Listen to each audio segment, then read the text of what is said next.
Welcome to Student Pages Magazine. I'm your host, Lisa. For everyone watching, I am thrilled to be joined by the legendary actor Feodor Chin.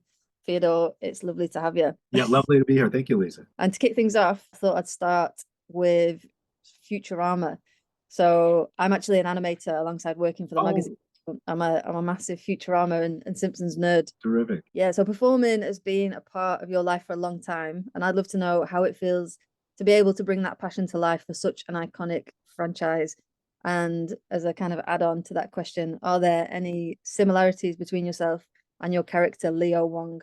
Well, let me answer that second part first. I just became a father myself about almost 10 months ago now.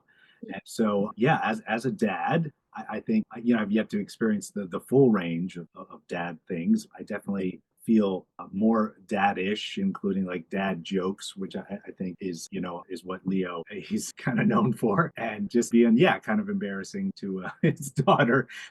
Hopefully, I won't be quite so bad for my son. But, it remains to be seen. But as far as the first part, yeah, it was definitely a real honor to get to step in and take over that part from Billy West, the wonderful, amazing Billy West. And he was really gracious. As far as I think the first episode we recorded, we actually got to do it live in person in studio. It was with Billy, John DiMaggio was there, and Lauren Tom. And so, because it was after COVID and we're kind of just starting to come back, but it was a real treat and an honor to get to see those guys work in person. Billy, pretty much whole scenes where he was just talking to himself the entire time, just switching back and forth. And it was a real treat to see. Yeah, it sounds like a really cool room to be in. Oh, for sure. For sure. Yeah.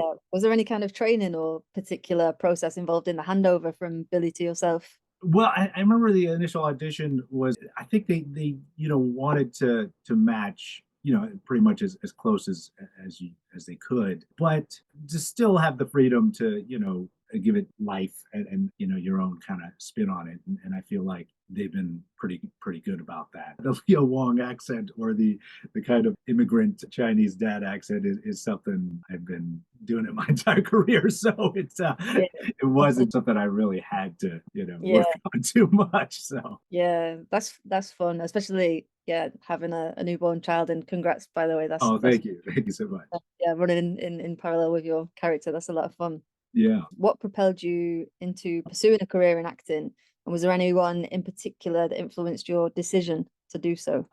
I can tell you, it was in high school. I think it was, I want to say it was junior year. It was an English class, actually. And we were reading Arthur Miller's play, Death of a Salesman. Miss Fuller, our English teacher, she showed us, it was a made for television production starring Dustin Hoffman as Willie Loman. And just as a teenager, I remember watching that and just being like, wow, I want to do that. Whatever it is he's doing. Because it was really transformative. I mean, at the time, I don't think he was really old enough to play Willie Loman, but through makeup and just physicality, and like he just embodied that role. And it was just the idea of being able to just use your entire being to tell a story and become this character that was so not you was just incredibly appealing. And so from there, I took the drama classes and did all the high school plays and this and that. Do you think back in those days in high school you ever could have imagined that one day you'd be voice acting for animation? Not at all. No, no, I don't. And I love voice acting, but I think, and I consider myself, I certainly do a lot of voice acting, but I think of myself as an actor first. And I think, but that is one of the keys to finding success in this profession is to be open, and not only acting wise, but it just in terms of being open to other opportunities and possibilities. So voice acting wasn't something I initially considered or even thought about, but I was certainly open to the opportunities. And when they presented themselves, take advantage. To put on that hat. Well, you wear it well.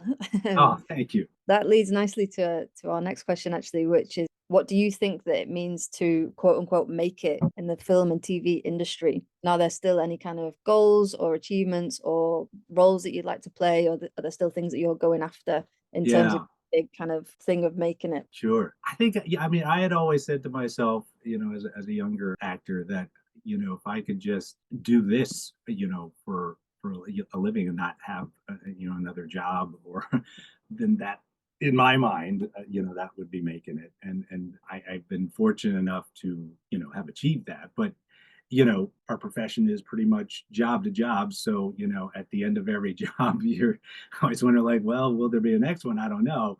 And so, but ideally, you get to the point where you work with enough folks that, you're pretty sure they're going to call you back in for something, or, Yeah. so the work isn't necessarily steady, but you at least have an inkling that, there's going to be something coming around the corner. Have there been any favorite roles that you've played in your career so far? Well, certainly, I would think just in terms of what the opportunities it afforded me as far as meeting people, certainly as Zenyatta in Overwatch when it dropped and was, really gave all of us the opportunity to really travel the world, like literally, just based on the love of this game and getting to meet gamers, the fans who just really have embraced this world has been something I never could have imagined. Yeah. Are you a gamer yourself? I think that would be insulting to actual gamers. I enjoy playing. The few times I've actually tried to play, like Overwatch, for instance, it's just not good. That's the other thing I think with Overwatch. It's such a team dynamic. Yeah, it introduces an amount of pressure to just Yeah, play it yeah, in right, the right. game. It must be cool to walk into, the game kind of spaces and things like Comic-Con and be recognized amongst a different kind of crowd than I imagine you're used to meeting in the film and TV world.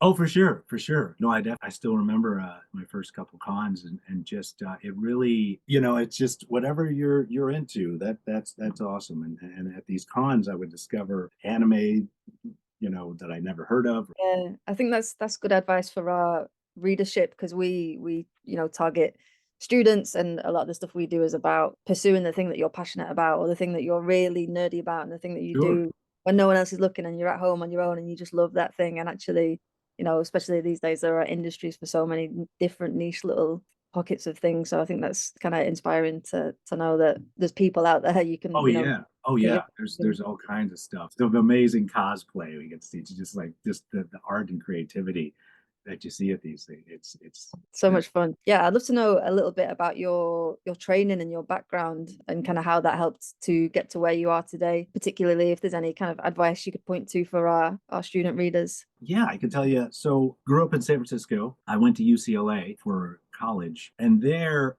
I was technically communication studies was my major, but I was pretty much de facto theater major. Hung around the department all the time. I took all the classes I could.